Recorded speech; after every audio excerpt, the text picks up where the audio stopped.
going on, everybody? It's Official Trader here. It is March 18.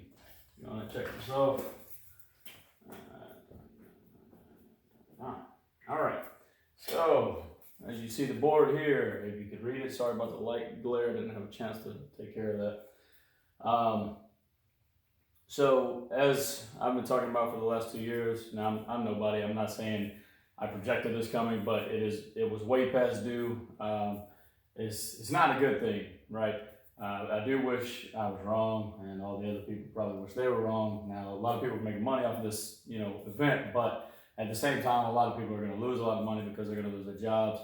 They're probably already losing their jobs. Small businesses are being heavily affected. You've got bankruptcy is going to be a big thing that swabs up. So depending on how much the government decides to step in and help the citizens of the U.S., you'd be looking at the default ratios on homes obviously rising because people can't pay the bills. Other bills, credit card debt going higher because people are only using credit cards instead of cash. Because in the event that cash was still worth anything, credit cards will probably not be in the event that it continues. Gold and silver have been kind of wishy-washy. Cryptocurrency has been wishy-washy. Still a lot of people promoting and pumping the fact that the halvening for Bitcoin is coming and it's going to blow up everything with crypto again. So, if you want to hedge a little bit with that, it's not trading advice, disclaimer. Nothing I say or do or mention in this video that I am doing or have done or idealistically say is any contribution for you or advice to you to go trade anything that I say. You trade your own money, you lose it, that's on you. That's not my problem, that's not my fault. I didn't tell you to do it. I don't manage or control your money. That is all 100% your responsibility. Thank you. So the Dow has already touched 18. All right, it broke 20 last week for the first time. I don't understand why. I sold a lot of my positions early back in January when the bull market just kept freaking pumping. I would have made it close to around 50,000 had I kept the positions I had, especially the SPY. I know if you follow me on Instagram or if you were in TCX trading group with me, you saw my 145 SPY puts. I had 30 of them. I was going to add 100, but I was messing with Shopify, changing things around. A lot of white noise kind of affected me in different ways. The bull market started pumping. I'm like, all right, well, I got a little more time. Well, that time went like that. And my $500 worth of 30 SPY puts that I held for December this year, 145 for election time, as many of you heard me say many times, are now worth $25,000. There you go, cool. So options can turn 500 and 25,000 like that with a matter of the right situation, scenario, or move, whatever. Clearly, this is not something that we want to happen, but it is way past due. When Trump came in office 2016, that was the start of it. They call it the Trump phenomenon, and it continued until now, to where now we got the coronavirus popping up. And I have my opinions on that, and we're not going to get into that because I don't want to deal with any stupid comments on my video. But what I will say is that the coronavirus is heavily affecting the economy, and they used it as one of the triggers. Next thing you know, you had oil pop up into the scenario. So we'll get into this quick. The Dow's 18, as I said. This should probably go down to 15,000, give or take 500. The SPY will likely dump down probably to around 160 to 180. 140s is possible, don't get me wrong here. Apple's still holding really strong somehow or another, still higher than their last year's stock price. But I do think that floor will fall soon. I have debit spreads on it for May. We'll see how that works out. So bankruptcy, job loss, government bailouts is being asked for already, and it's not even, in my opinion, not even the worst of what's coming. Now I could be wrong. It could turn around and make a 180 real fast, just like it did in the 2018 flash crash, where everybody thought that was the correction. Which, if you have any brains at all and know anything about the market, you know that wasn't true. I've only been really actively trading for around 3 years now, and I could clearly see from the very first time I heard that, I looked into things, I started watching things. When you have intuition about something, you can see different things happening, whether or not you can explain in detail of why it's happening because you don't know microeconomics or whatever, that's irrelevant. The fact of the matter is, I knew it was coming. Now, I did do one of the things I said I was going to do, and that would be cash heavy, because there's so many companies now that are what? Most company shares have lost between 40 and 90% in 1 to 3 months since this occurred. All right, this whole coronavirus and the market, basically bear market recession over here. This does have plenty of potential to turn around really quickly, so don't get me wrong. I'm not saying I'm buying long-term calls yet because the premiums are so overinflated based on the drastic moves. The options premium algorithms really don't know how to calculate that future price yet, just because these super huge swings. An example of that, if you don't understand what I'm talking about, is Tesla. When it went from 963 to 700 something, the option premiums for even out of the money positions, even 2 weeks out, was still way overvalued compared to what they were 6 weeks prior to that, when it was chilling at $300-400. So bailouts are being offered. Eventually, a lot of companies, airlines, Boeing alone wants $60 billion, which is just, that's just ludicrous. But more than likely, our military will buy them out. The government, U.S. federal government, whatever you want to call it. We'll us lower class Americans will more than likely pay for the majority of all this with our taxes somehow or another that you might not see or understand, but it'll probably happen. To give the American people money to actually live well, like the super wealthy and rich, it is what it is. I'm not mad at them. They did what they had to do to get where they are, and that's great. And I'm going to be on that level, in the next 10 years. But what I'm saying is, there's so many things pushing you down. You have to find a way to get over that, right? So trading is one of my things that I'm going to do to definitely get over that barrier of social society, to be honest with you. But tax cuts are being mentioned and likely coming. Stimulus packages are already mentioned and likely coming. From 1,000 to I've seen 2,000 now being mentioned, whether or not it's accurate or not. But most companies, this is your opportunity right here, all right? This is my opportunity, what I'm telling you. I have cash heavy in my account. That's what I told people months and months and months ago, years ago even. Granted, 2 years ago, you would have missed a nice 30% run on the bull market. But at the same time, now you just lost that entire 40%, in a month. So congratulations to all you that were like, oh, it's a bull market forever. Eventually, yes, it does recover. It always does. Let me check my time. 7, okay. Eventually, the market does always recover. You have to look at things in a bigger picture. If you're in retirement, this is going to heavily affect you. Obviously, your spending will need to be modified to make sense of that. What you want to look at is corporations. I work for a corporation, and they're activating the lean green business model right now. Matter of fact, started a few weeks ago. Doing different things to really, really, really thin out unnecessary spending that is fairly optional, asking people to take voluntary unpaid leaves with some benefits, things like that. So you really gotta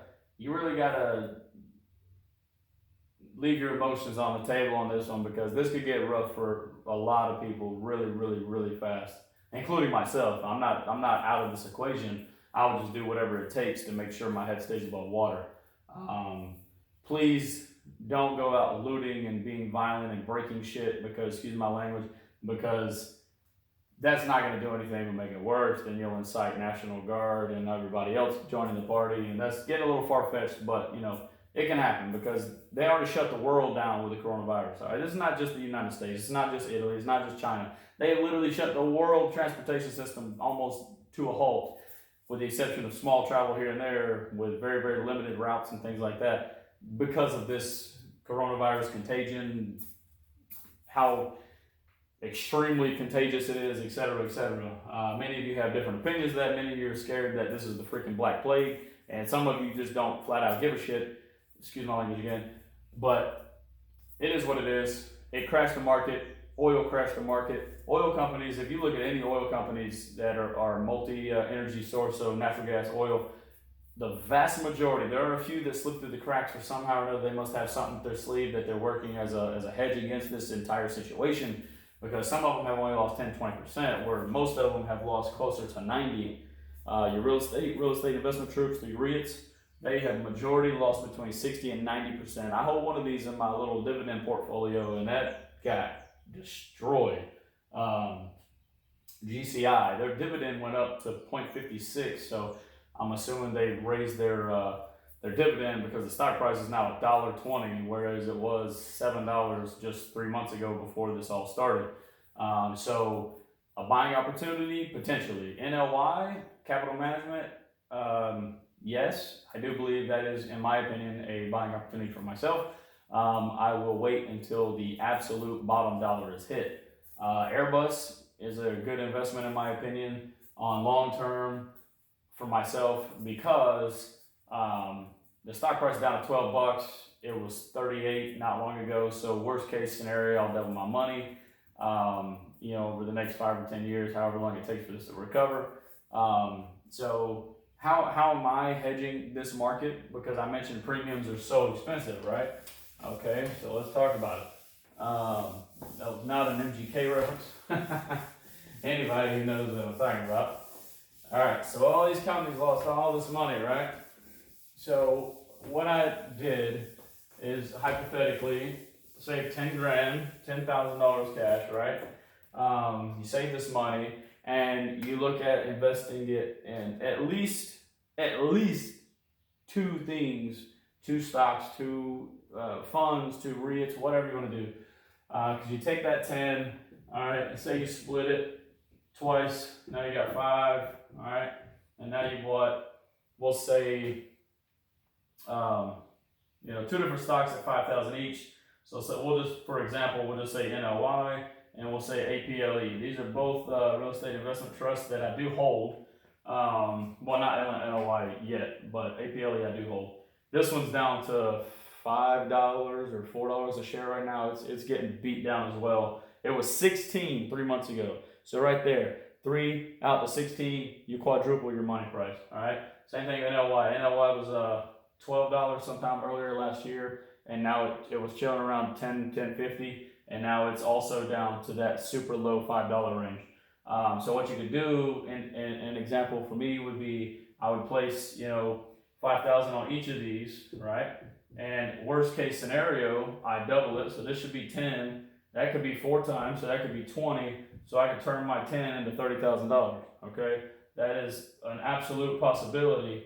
And it doesn't sound like a lot of money, but that's a huge hedge, because if I turn around and put that back in the market recovery as a whole, when oil companies start springing up, they've lost 70% of their value, 80, 90% of their value. Not saying they can't go farther, and I'm not saying the market's not going to continue down. I mean, these things could be $2, $3 themselves, maybe even less. NLY in 2009 hit 10 cents per share. 10 cents per share. $10,000 in this in 2009 September, out until 2018 at $11, I believe it was, or 9 something. That's $1 million. Okay, that's $10,000 into $1 million. Okay, in a matter of 10 years. Okay, so you would have to make $100,000 a year bring home to actually net that return. Where all you did was put money in a place and let it sit. Okay, so that is one thing that I did hypothetically. Also, what I'm doing to battle the market, because I mentioned premiums are through the roof. All right, debit spreads. All right, it's a bear market now. So what does that mean? It means just like all you bull riders, all the coattail riders that act like you were freaking trading gurus because the market was going up for 3 years, and you sold people courses and you did this and that and the other, but you didn't actually teach people anything. So now, majority of them are probably losing all their money because they have no freaking idea what to do or how to trade in this scenario, all right? So, if they don't know how to hedge, that's sort of their fault as well, because that's called reading. So debit spreads, I'm going to say guaranteed positions. I'm not going to write that out, but I'll say, I'll just say 100% positions. That means guaranteed positions in the scenario. So what that means is Boeing, for example. Okay, I looked at the chart on Boeing. Boeing dropped to $101, spiked back up to $125. I bought a $75 put for this Friday, and bought it for $100 yesterday and sold it today for $360. Okay, $260 return overnight on one trade. Okay, that's because it's clearly going down. All right, I honestly project Boeing to probably touch around $30 to $50 a share, and whether you're buying individual contracts or if you're going strangle straddles, debit spreads, or selling premium. I'm also selling premium. If you don't know what that is, I highly suggest you go to investopedia.com and learn about it. You can learn about it on tons of YouTube videos. Now the issue is they're going to explain so much detail on this that you'll probably completely get bored or lose your mind trying to listen to it. Debit spreads has been my number one. I've literally pulled a hell of a return on 4 different positions on this just in the last 2 weeks. The Boeing, we'll say 100% position there, guaranteed position, which means it has no place to go but down at the moment, right? So a lot of these premiums are going to be so high that you need a drastic move in the opposite direction to make it cheaper. Therefore, you get in like I did yesterday. So if I'd have bought at the top of the hour on the Boeing put, say I bought the $75 put at 101, well, I just screwed myself because that was $500 I would have spent on that option. Whereas by the end of the day, so between 10 o'clock and 3:50, I think it was, or 3:45, whatever, when I bought it, the price was at, it opened at 65 or 66 that morning at 9:30. It went all the way to 500 something, and then it went all the way back down to 89. I purchased it at $100, and I turned around and sold it today for 360. So that was not a day trade because I bought it yesterday and sold it today. So all you people worried about day trading, you know, that don't have 25K in your account, or you believe that cash account's the only way and all that good stuff, that's fine. It is, you know, in a scenario to where you're only trading one position a day, then of course a cash account is technically unlimited. You could probably trade, you know, 2 or 3 times with 10K on one position, or if you're averaging the position up, you know, to make it a larger size and whatever, then those scenarios change. But at the same time, there is no unlimited trading. I have to say this again and again and again and again and again because a lot of people don't seem to comprehend this very simple fact that unless you have $25,000 or more in your trading account, there is no such thing as unlimited trades. Don't be stupid. Don't be an idiot, okay? It's clearly plain in black and white from the SEC and FINRA and all the other federal regulations around trading that a $25,000 account or more is not susceptible to pattern day trading. The moment it goes under $25,000 and closes below that, now you're subject to margin and pattern day trade again. You have to fulfill that margin and put the money back to make it over $25,000 to be in the same category. Okay, selling premium. Real quick, back on that pattern day trading thing. So you can easily, I mean, I use Robinhood as a play trade account, you know, while I'm building my Fidelity account up, you know, to something I can really trade with. But at the same time, you know, you're looking at pattern day trading as an enemy. But a lot of people say, you know, oh, well, you know, it helps people from over trading, which is the biggest crock of shiznit I've ever heard because that's just stupid. That's an ignorant statement. Dude, if somebody's going to blow 50 G's, it doesn't matter if they do it in a day or 3 days. They're going to blow 50 G's. Don't be stupid. All right? Say you put 20 grand in an account. So you can't do the pattern day trading the whole thing, right?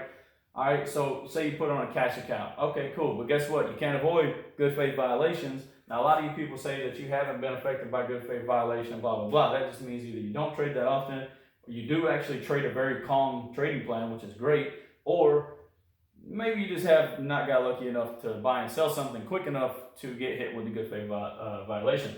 And when you do, trust me, you get a few passes on it. I found out that I believe TD Ameritrade, probably Fidelity too, another one, they'll give you like, okay, you hit it, sorry, we'll kind of, you know, it's all right, first time for everything. And maybe they'll re-up that on you and let you run it back without the penalty of 3 months where you basically have to buy something one day, allow it to settle in order to sell it the next day. Stocks normally take 2 days to settle. Remember that. Options generally overnight. But anyway, and Robinhood, like, I don't have a problem with the day trading thing. Like, if I get 3 day trades, oh well. I just wait. And then 5 days rolls around, and guess what? Now I've got them all back. I try to do it to where I stagger at least one of them away from the other ones. I don't get into trades like that because when you're chasing trades like that, chances are that's what you're doing. You're chasing trades, and you're getting to the point to where you're buying, and jumping out, jumping in, because you don't actually know what you're doing, and therefore you're going to get hit with the pattern day trading rule. So even though I've been trading for 3 years, I've actually never gotten affected by the pattern day trading rule. Not a single time in 3 years, okay? So that's telling me that either A, I don't overtrade, or I'm more disciplined than what I think I am, or other people are just jumping into trade, jumping out, jumping in, jumping out, jumping in, jumping out, and boom, there you go, pattern day trading. By the time you hit number 4, you hit it, okay? But let's get out of that. Anyway, selling premium, okay? So basically what I did is I picked a stock that I've never seen under a certain price, okay? And I noticed it's been trading in a certain range based on all this coronavirus stuff, because it is a biotech category. So what I'm doing is selling premium. So I've been doing it for $25, risking, not risking technically, because there's a reason that it worked. Selling a put, right? I'm saying that the price will not go below this price. If it does go below that price, I accepted a credit that will offset my loss to where I have to buy those shares if it goes under that price, and I am exercised to buy those shares from the market or said person or whatever. So say I had to buy, we'll say $1.50. Say I bought 100 shares, $1.50, but I paid $5 or I got paid $5 for the contract. So that's 5 cents per share that I'm safe, okay? So my break-even price is that level, all right? And then you times that by however many contracts you have. So selling premium is an excellent thing if you have to be very careful on this, because selling calls at this point is probably guaranteed money as well, but you still got to have the high level of collateral or equity and or shares to do that. Selling puts is a little easier, because if you have a smaller account, several $100s, $1,000, whatever, you can sell a few contracts for like $1, $1.50, $2 per contract, and accept like a 5 or 10, maybe a $15, $20 premium. Now, the closer the strike is to that premium you're selling, the more expensive it'll be for them. Therefore, you're getting a larger credit, but you're also increasing the probability. That's why it costs more for them and gets you more money, because you're increasing the probability that you'll be exercised. If you don't mind holding these shares and you're just adding to your portfolio, but you didn't want to pay, $190 a share. So when you sold the $150 put and it goes down to $145 and they finally exercise it, guess what? You just got the shares for $150. You just save 40 cents a share, depending on how many shares you buy contract wise, but one contract's 100 shares. So you just saved a nice little chunk of money right there, okay? For a dollar, not a big deal, but whatever. So anyway, debit spreads. Well, let's talk about debit spreads real quick. Let me check my time, 20 minutes, all right. I'm gonna hit on debit spreads one more time, just because so many people either don't understand them or aren't sure how to do them. So I'll briefly explain this real quick, and then I'm gonna go to the store and get some chicken. These markers are excellent, refillable. I got them from Japan. No coronavirus. Okay, debit spreads. All right. Because my issue is I see a lot of people, make naked calls and naked puts, and then sometimes they do great. They make a lot of money. Like a lot of people in the trade groups and things like that, they'll go off some signals or whatever, and they'll put like $3,000 or $4,000 on a trade, and then they'll walk away with 10 or 20 grand, which is fucking, excuse my language, it was freaking amazing, right?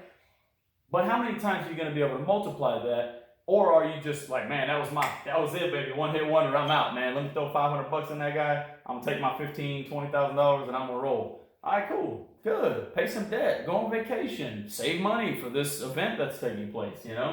I mean, what are you really gonna do? Or you can continue to trade it and possibly lose it all. It's up to you. I've seen that many times. Tons of people message me, hey, you know what you're talking about. Blah, blah, blah. It's called reading, understanding, learning, things like that. So, debit spreads, right. So, all right. So here's the thing. I have a strategy that I've created for debit spreads to be profitable for me, okay? Now, a debit spread is still, it's not a credit spread. I'm not receiving anything for this. I'm paying for a debit spread. Your bank card, your debit card, guess what you're doing? You're paying for something with your money. Okay, a credit card is not your money. Therefore, a credit spread is money lended to you basically in a temporary time. Now, granted, if the trade is in your favor and correct at the end, you receive the credit. Credit spreads can mess you up though. You need to be very careful with that. We're not going to talk about those today. Debit spread. It's a guaranteed risk and a guaranteed loss. Okay. So basically, the reward is capped between. We'll keep this simple. Okay. So we'll say 25. All right. That's our. We'll do calls first. Okay. So call debit spread. All right. So $25 for we'll say AMD. AMD is still at 30 something right now. Actually holding up really, really well. All you GameStop haters, GameStop is one of the stocks that has been almost least affected by this whole situation. It's still at like 350 or 380 a share. All right, 20. All right, so these, and now in options you have to understand that these represent times 100 shares. Okay, so you have to keep that in mind. So this is actually $2,500. Okay, pretend that these are option premiums. Okay, that's our strike. So 25.00 is actually, that's a 500. This is 2,500. All right, if this was a 5, that would be $5. Same thing here. So basically this is 2,000 and this is 2,500. Okay. Now what we're gonna do here is, man, I really cannot afford, 100 shares. So I really cannot afford, paying, $2,000 for one contract, right? Say, let's keep. I probably confused some people. I'll re-explain. Say A and B is at, we'll say it's at 30.